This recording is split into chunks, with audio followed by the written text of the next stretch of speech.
जय भारत दोस्तों, स्वागत है मेरे YouTube channel success study point में। और जो आज हमारा टॉपिक रहेगा वो है हमारा मणिपुर का विवाद यानी मणिपुर कॉन्फ्लिक्ट। और हम आज ये समझने वाले हैं कि अभी आप सब लोग देख रहे हो न्यूज़ में कि जो मणिपुर है वो वहाँ पे आग जली हो रही है और वहाँ पे जो लोग हैं वहाँ पे हफड़ा तफड़ी मची है।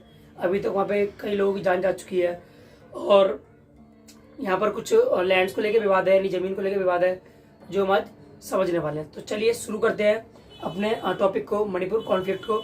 ठीक है दोस्तों, तो देखो दोस्तों शुरू करते हैं। हमने अभी एक जो पिछली वीडियो हुई थी हमारी राज्य और राजधानियों की यानी स्टेट एंड कैपिटल्स की, तो हमने एक चीज़ देखी थी, हमने ट्रिक पढ़ी थी जिसमें हमने एक ट्रिक पढ़ी थी, वो थी हमारी क्या, मी मुना। मी से क्या था बच्चों, मिजोरम, और मा से क्या था, मणिपुर, और ना से क्या था, नागा लैंड। अब इसको अरेंज कैसे करेंगे, तो देखो आप इस ये जो राज्य हो गया अपना, ये अपना क्या हो जाएगा, मिजोरम, जिसे मैं एम दिखा देता हूँ। इसके ऊपर जो हमारा दूसरा पड़ेगा वो हमारा क्या हो जाएगा, मणिपुर, जिसे मैं एम से दिखाता हूँ। और अगर हम इसके ऊपर की बात करें तो वो हमारा क्या हो जाएगा, तीसरा एम दिखा देता हूँ, नागालैंड। ठीक है दोस्तों, अब तुम जरा ये देखो कि ये जो मणिपुर है, ये जो मणिपुर है वो एक तरफ तो किससे, नागालैंड से, और फिर थोड़ा सा इधर से ये असम पड़ता है, तो असम से भी ये घिरा हुआ है। इधर से क्या पड़ता है थोड़ा, असम से, यहाँ से असम से घिरा हुआ पड़ा हुआ है, और यहाँ से किससे, नागालैंड से, और इधर से क्या है, मिजोरम से। यानी ये भारत के 3 राज्यों से घिरा हुआ है। और अगर हम बात करें अंतर्राष्ट्रीय सीमा की, तो देखो ये हमारा क्या पड़ता है दोस्तों, म्यांमार। ये हमारा क्या पड़ता है, म्यांमार। तो ये एक अंतर्राष्ट्रीय सीमा भी लगाता है वो भी किस देश से, म्यांमार से। देखो हम सभी लोग ये जानते हैं कि जो ये सैमन सिस्टर का जो इलाका है, पूर्वी उत्तर का जो भारत है, नॉर्थ ईस्ट का इलाका, ये बहुत ही क्या सेंसिटिव है। ये बहुत ही क्या सेंसिटिव है, क्यों, क्योंकि देखो यहाँ से क्या है, बांग्लादेश से क्या, कुछ बांग्लादेशी लोग आके यहाँ पे रहने लग जाते हैं, जिसकी वजह से क्या है, दिन प्रतिदिन क्या बंगाली लोग बढ़ते जा रही समस्या है। दूसरी जो म्यांमारी है, जो म्यांमार के लोग हैं, म्यांमारी रोहिंग्या, वो भी यहाँ पर भागते आ रहे हैं, वो भी एक शरणार्थी की समस्या बनती जा रही है धीरे धीरे। और वहीं एक अपने बात करें चाइना, जो चुपो करते रहते हैं, ये इनकी वजह से क्या एक बहुत बड़ा विवाद होता जा रहा है। ये लोग भी क्या, ये नॉर्थ इंडिया को हमारे भारत से अलग करने के एक मंशा है इन लोग की। अब देखो हम अगर बात करें इतने एरिया की, तो ये हमारा क्या है, चिकन नेक, ये क्या है, चिकन नेक। और यही एक वो इलाका, यही एक वो क्षेत्र है जो हमारे भारत को हमारे पूर्वोत्तर भारत से जोड़ता है। और चाइना जो है, चाइना इसी पर नजर गड़ाए हुए है। ठीक है दोस्तों, तो अब हम आज हमारा जो टॉपिक है, आप सभी को पता है कि जो मणिपुर है, मणिपुर के अंदर विवाद बहुत ही ज्यादा फैल रहा है। और जो वहाँ की MC मेरी कॉम है, जो वहाँ की बहुत बड़ी प्रसिद्ध खिलाड़ी है, आप सबको पता है ओलंपिक में, तो उन्होंने एक ट्वीट किया और उन्होंने बोला कि जो save to my Manipur because Manipur is burning, क्योंकि जो हमारा मणिपुर स्टेट है वो क्या हो रहा है, जल रहा है। ये उन्होंने गुहार लगाई। हम थोड़ा जानते हैं कि हुआ क्या है। अब देखो जो मणिपुर है, मणिपुर की राजधानी क्या है, वो है हमारी इम्फाल। इसकी राजधानी क्या है, इम्फाल।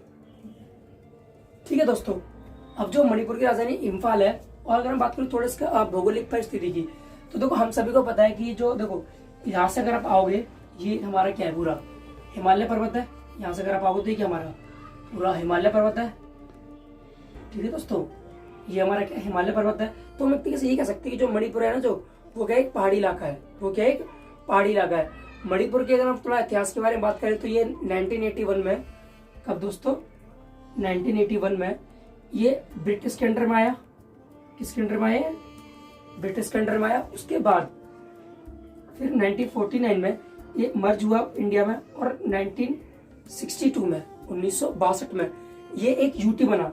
अब आपको जान के हैरानी होगी, हमने भी एक इससे पहले सेशन हुआ, हमने उसमें ये चीज पढ़ी थी कि जो अभी हमारे पास 8 यूटी है, उसमें उससे पहले 1962 में मणिपुर भी क्या रह चुका है, एक यूनियन टेरिटरी रह चुका है। उसके बाद उसके जस्ट 10 साल बाद 1972 में एक अमेंडमेंट हुआ, जिसके तहत मणिपुर को एक पूर्ण राज्य का दर्जा मिल गया। अब आपका कमेंट करना है कि जो मणिपुर को किस अमेंडमेंट के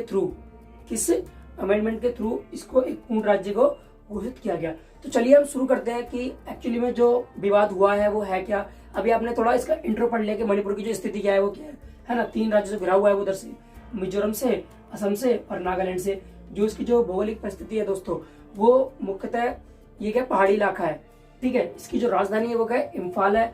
यहाँ पर क्या है कि शरणार्थियों को लेकर बहुत बड़ा विवाद रहता है, क्योंकि यहाँ से बंगाली लोग ज्यादा भागते हैं यहाँ से। और ये बात मणिपुर की नहीं है, और भी राज्यों की है हमारे नॉर्थ ईस्ट में, और यहाँ से म्यांमार के लोग भी आते जाते हैं। और यहाँ पे चाइना अपना थोड़ा एक डोमिनेट करना चाहता है इस अपने पूर्वोत्तर भारत में। तो चलिए शुरू करते हैं कि एक्चुअली में हुआ क्या है मणिपुर में, क्या विवाद है इन चीजों को लेकर।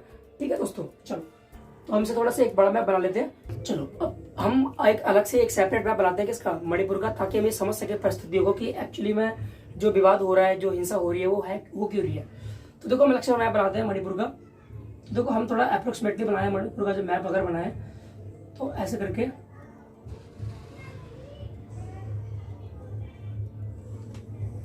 तो देखो ये है मणिपुर। ठीक है, अब जो मणिपुर का इलाका आपने अभी कुछ देर पहले पढ़ा, ये 3 राज्यों घिरा हुआ है, किस किस से, नीचे किससे है बच्चों, दोस्तों मिजोरम से, असम से, फिर नागालैंड से। इसका जो मुख्य भाग है जो वो क्या है, हिमालय से घिरा हुआ है, मतलब पहाड़ी इलाका है पूरा का पूरा। यहाँ पे बांग्लादेशी लोग और म्यांमार के लोग यहाँ पे शरणार्थी बनकर यहाँ पर आ जाते हैं, घुसपैठ यहाँ पे घुसपैठी बन जाते हैं एक तरीके से, और यहाँ पर रहने लग जाते हैं। तो ये भी एक विवाद बना हुआ है। लेकिन जो अब जो विवाद हुआ है उसे हम समझते हैं। देखो इसके जो बीच में जो क्षेत्र पड़ता है वो हमारा क्या है, इम्फाल। और हमने पता है कि जो इम्फाल है वो क्या है, मणिपुर की राजधानी है। अब देखो थोड़ा नहीं समझते कि जो उसकी डेमोग्राफी यानी जो यहाँ की जनसंख्या उसके बारे में बात करते हैं। देखो यहाँ पे जनसंख्या है दोस्तों, मान लो हम इसकी जनसंख्या मानते हैं 100%। कितनी मानते हैं, 100%। 100% जनसंख्या में से जो 53 जनसंख्या है किसकी, पूरे मणिपुर की, उसमें से ना एक समुदाय है जिसे हम कहते हैं मैती। वो कौन है, मैती। ये ब्राह्मण समुदाय क्या है, इन्हें ब्राह्मण समुदाय का मानते हैं, यानी ये हिंदू है कह सकते हैं। ठीक है, तो मैती समुदाय ये हो गया। और भैया बचा कितना, देखो 100 में से तो ये वो हमारा कितना 47%। 47% जो लोग हैं वो हमारे क्या दोस्तों, आदिवासी लोग। वो क्या है, हमारे आदिवासी, जिसे हम इंग्लिश में कहते हैं ट्राइब्स, जिन्हें हम क्या बोलते हैं, ट्राइब्स। तो अब तुम जरा सोचो 100% जनसंख्या में से पूरे मणिपुर की जो जनसंख्या है उसमें से 53% जनसंख्या वो हमारे क्या है, मैती यानी ब्राह्मण जो हिंदू है। वही हम अगर बात करें किसकी, जो 100% में से 47% जनसंख्या की, तो वो हमारे कौन है, आदिवासी ट्राइब्स है। अब इन ट्राइब्स में भी क्या है, बहुत सारी जैसे तुम्हारे इसके अंदर भी क्या है, जनजाति है बहुत सारी। ठीक है, तो और इनकी जो मोस्टली जो इनका धर्म है इसमें मुस्लिम भी आ जाते हैं, और बाकी जो रिलीजियस की बात करें हम, और ईसाई भी मोस्टली, मुस्लिम तो ना बराबर है, बाकी हम क्रिश्चियन ज्यादा है इसके अंदर 47% में से। ठीक है, तो ये तो जनसंख्या की बात। अब अगर हम दूसरी तरफ ये बनाए कि इसका जो, अब आपको पता है कि जो 100% जो भूमि है इसमें से अधिकतर भूमि जो है वो हमारी क्या, पहाड़ी है। तो देखो ये हमारा क्या हो गया, 100% जमीन, ये हमारी हो गया, हम इसे जमीन को लेकर चल रहे हैं। ठीक है दोस्तों, तो 100% जमीन में से जो मैं बात करूंगा 90% जमीन की, तो दोस्तों वो पता है क्या है, यहाँ पर वो पहाड़ी इलाका है। वो क्या है, पहाड़ी इलाका है। और आप सबको ये पता है कि जो पहाड़ी इलाकों पर कौन रह रहे हैं, आदिवासी लोग रह रहे हैं। कौन रह रहे हैं दोस्तों, आदिवासी लोग, जिनकी जनसंख्या कितनी है 100% में से, वो कितने हमारे 47%। वहीं अगर हम बात करें जो बची 10% जमीन, वो हमारी क्या, प्लेनर एरिया है दोस्तों। वो क्या है, यानी जिसे हम कहते हैं समतल एरिया। अब जरा सोचो, और जो समतल एरिया है उस पर कौन रह रहे हैं दोस्तों, मैती लोग। कौन रह रहे हैं, मैती। ठीक है, जो कुल जनसंख्या का कितना है, 53% जनसंख्या है। अब जरा सोचो पूरी कितना है, 100% जनसंख्या है, जिसमें से 53% कौन है, हमारे ब्राह्मण लोग, उसमें से यानी जो मैती समुदाय के लोग हैं। वहीं 47% वो कौन है, आदिवासी लोग। और आदिवासी लोगों के पास कितनी है, 90% जमीन है, और वो भी कैसी जमीन, पहाड़ी इलाका। तो उस पर कौन रह रहे हैं, आदिवासी लोग। वहीं अगर मैं बात करूं 10% की, वो क्या हमारी समतल जगह है, वो भी क्या हमारा इम्फाल, इम्फाल ही क्या है हमारा 10% समतल जगह है। अब देखो विवाद क्या है, अब हुआ क्या कि जो मैती समुदाय है, मैती समुदाय के लोगों ने बोला कि हमारे पास सिर्फ 10% ही जमीन है। इनके पास कितना भाई, 10% जमीन है, वो भी सिर्फ समतल एरिया, वो भी कितना 10%। तो इन्होंने एक हाई कोर्ट के अंदर एक याचिका दायर करी कि भाई, इन्होंने एक डिमांड करी कि हमें भी क्या चाहिए, मतलब हमको भी हमारी भी क्या है, जो आप सबको पता है कि जो मणिपुर की जो ऑफिशियल लैंग्वेज है मणिपुरी, जिसे हमारे संविधान ने माना भी है 22 लैंग्वेज से एक वो भी है। तो ये इनका मानना है कि हम भी मणिपुरी बोलते, तो हमें भी क्यों ना हमें भी क्या बना दी जाए, हमको भी मैती समुदाय में हमें भी किस में आना है, हमको भी आदिवासी ट्राइब्स लोगों में आना है। अब क्योंकि आप सबको पता है, देखो जनसंख्या कितनी है 47% किसकी, आदिवासी की, और उनके पास जमीन कितनी है 90% जमीन है उनके, किनके पास, आदिवासी के पास। और वहीं 53 मैती % है, और उनके पास कितनी है पूरी जमीन, बस 10%। तो वही इन्होंने हाई कोर्ट के अंदर बोला। तो जब तक तो रीजन अब देखो विवाद ये था, फिर धीरे धीरे अब हाई कोर्ट का फैसला आया, हाई कोर्ट का फैसला आया और हाई कोर्ट ने एक बात बोली कि राज्य सरकार ये जल्द से जल्द ये तय करे कि, और जो फैसला है वो दोस्तों किसके पक्ष में आया, वो मैती के पक्ष में आया। और हाई कोर्ट ने बोला कि अब राज्य को बोला कि जितना जल्द से जल्द हो सके वो जो मैती हैं उनको भी क्या मिले, ट्राइब्स के अंदर क्या ले मौका मिले। अब क्या हुआ, इस बात को लेकर जो आदिवासी लोग थे वो आक्रोश में आ गए। अब आक्रोश में इसलिए आए दोस्तों क्योंकि जो आदिवासी लोग हैं, आदिवासी को आप देखो, पहली चीज तो ये लैंड विवाद हुआ। तो पहला विवाद क्या है इस बात को लेकर कि जमीन का विवाद है, यानी लैंड को लेकर विवाद है।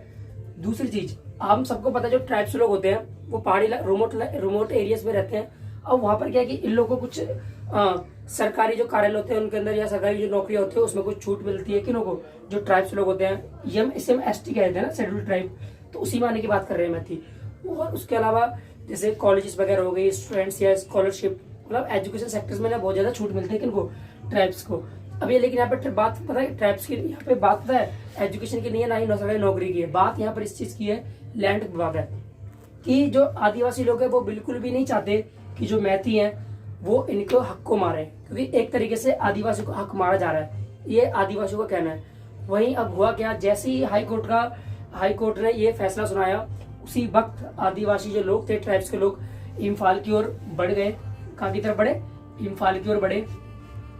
और ये लोग बुधवार को यहाँ पर आए और इन्होंने यहाँ पर आके आक्रोश दिखाना शुरू किया। वैसे शुरुआत में तो ये बहुत ही शांत चला था, लेकिन धीरे धीरे इन्होंने एक अपना आक्रोश रूप ले लिया और वहाँ पे आगे होना शुरू हो गई। उसी के बाद हमारे जो गृह मंत्री अमित शाह, उन्होंने जो यहाँ के CM है, जो यहाँ के CM है वो हमारे कौन है, NV रेन सिंह, ठीक है।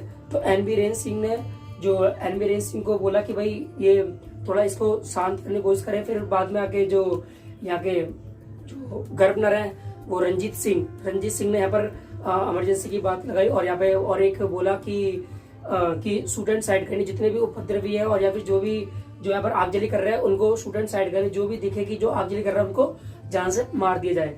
उसके बाद ये विवाद बढ़ता गया और लगभग अभी तक यहाँ पर कितने 50 से 60 लोगों की जान जा चुकी है अभी तक, और ये विवाद धीरे धीरे बढ़ ही रहा है, ठीक है।